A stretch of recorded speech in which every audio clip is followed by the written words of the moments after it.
Hello guys and welcome back to a brand new video here on the channel. My name is James and today we're going to go ahead and sit down and talk to you guys about the latest news in regards to Reading Football Club. Now before we get into anything to do with Reading, I just want to say I'm a little bit ill, but I feel like this needs to be talked about. So, you know, if I look ill, sound ill, act ill throughout this video, then I do apologise. It's got a little bit of a man flu, so yeah, listen, we all get it, don't we?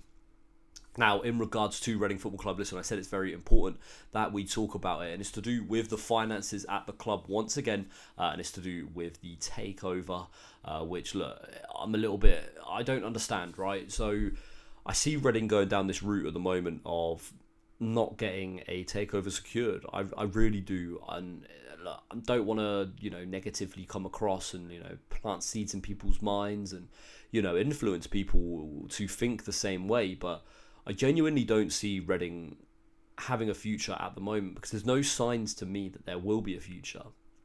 There's consistent talk about, this person was close to taking over, or this person wanted to take over, but they're no longer in the running. Yeah, we had 4 bidders, but now we're only down to 1. And Reading, once again, are only down to just 1 person that's interested in Reading Football Club. And listen, if they're gone, what holds the summer? What does the future hold for Reading Football Club? Do we have any funding going into the summer? Are we just going to be expelled from the EFL, almost like Bury were? Because to me, I look at the 2 different clubs of Reading and Bury, and I see something. And look, don't get me wrong, Bury weren't a nothing club, but Reading are such a bigger club than Bury were. And I say that with all the greatest of respects because if you look over the last 20 years, Reading have been in the Premier League for 3 seasons, right? 3 out of the last 20 years, Reading have been at the top of English football. And, we've been fighting in the Championship for, the second tier of English football for all of the seasons bar 1 that, we weren't in the Premier League. And I see Reading as a bigger team than Bury. Look, especially when you look over 20 years, you might sit here and say, 20 years is a long time. But when you look at 20 years in the span of 152 years of history, it's not that much, really. And in recent history, Reading are a big team, right? Reading are a biggish team. And I don't see how they can't attract the interest of someone that wants to buy a football club. Listen, I know that football clubs aren't a business where you're going to make loads of money off it. Because if we're being completely honest, football clubs run at a loss. Every single football club up and down the country, if you're successful, run at a loss.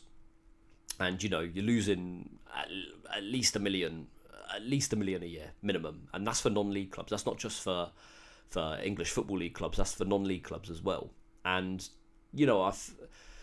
I understand why people wouldn't want to buy a football club, but when you look at Reading Football Club, I think it's a good opportunity. Like, realistically, you've got the academy that's there, you've got a young squad that, if you can keep together, will be successful. You've got a manager that, as well as unproven, I think this season has proved himself, and has really gone out there and made an impact on a team that looked doomed, completely doomed from November, and turned it around big time. And, you've got the real estate options, you've got the stadium, you've got the car park, you've got all things like that around, right? And I don't see why Reading Football Club isn't attractive to potential bidders. Now, I understand there's a lot of debt and stuff like that, which, potentially could be a reason as to why, but I really don't understand. And the fact that nobody is coming in, to me, I can't see it happening. I really can't. I can't see someone buying Reading Football Club now. I think it would have happened by now if somebody wanted to buy us. I mean, you look at the likes of West Brom, West Brom are a bigger team than Reading, but they've managed to find an owner. Carlisle have found an owner in recent times. You look at teams like Scunthorpe have got owners, Southend have got new owners. Why can't Reading Football Club get new owners?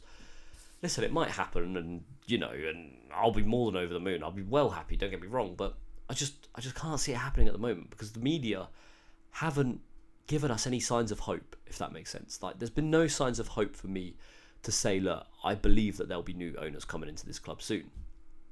Now, we're here to talk about the latest news anyway, that's come out. And, Star, the Supporters Trust at Reading, have been talking to Nigel Howe on a weekly basis in regards to potential movement on takeovers and stuff like that, as Nigel Howe is the man that's heading that at the moment. And yesterday's meeting was not so positive. As you can see by the tweet on screen, they said that things are moving along in the background, but we are fighting against time. We have a shortfall as expected this month, and everyone at the club is working hard considering all funding options. As fans, we need to stick together and back the team as much as we can. All points on the board are important and could be vital for our survival in League One.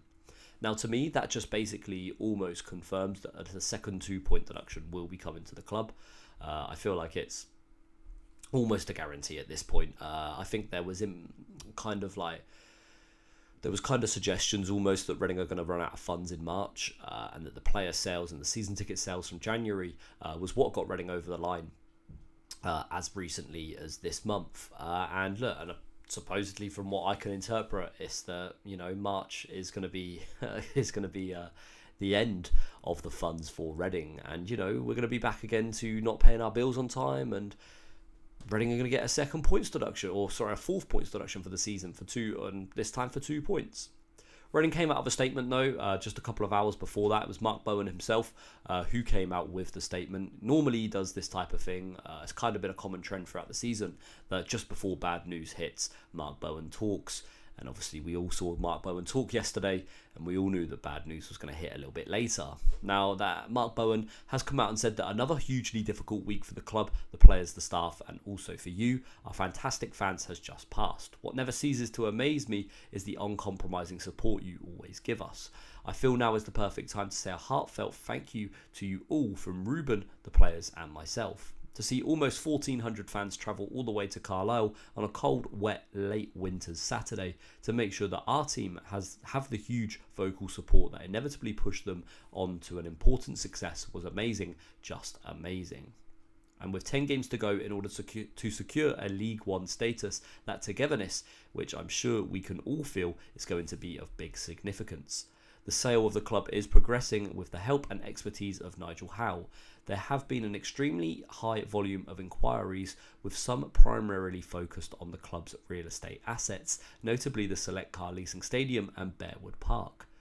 Whilst every proposal is considered, the primary focus for Nigel and Mr. Dye is to sell all assets and the club inclusively. So we must be patient in allowing the correct process to be followed. I know Nigel is keeping Star regularly informed, and I thank them for their support with our communication. The fabulous football club has 152 years of history behind it, and I know that we can all play a big part in creating a successful future as well. So I say again, with just 10 games remaining, a big thank you to you all of our supporters. Keep doing what you're doing, Mark Bowen. Listen, at the end of it there kind of suggests to us that people are interested in the stadium and the training ground and not Reading Football Club, but we know that Reading Football Club are going to be sold not just as an individual but as a whole, and that's what I'm talking about. That's what I mean. There's no media speculation about people wanting to come in and buy Reading. At least at the start of the season we had that with 777, we had Geneva Associates, we had Mike Ashley, we had even William Story. We had people that wanted to buy the club, whereas now I feel like we're getting to a stage where we don't know if anyone wants to buy it. And it's a difficult thing to talk about. Look, that's going to be it for today's video, guys. Thank you very much for watching. Apologies, it's been a bit of a downer. Look, I just had to get my opinions across, and look, that's just what I think is going to be happening, unfortunately, in the future for Reading Football Club. That's going to be it for this one today, guys. Thank you very much for watching. My name's been James, and we'll see you all in the next one. Thanks for watching. Bye-bye.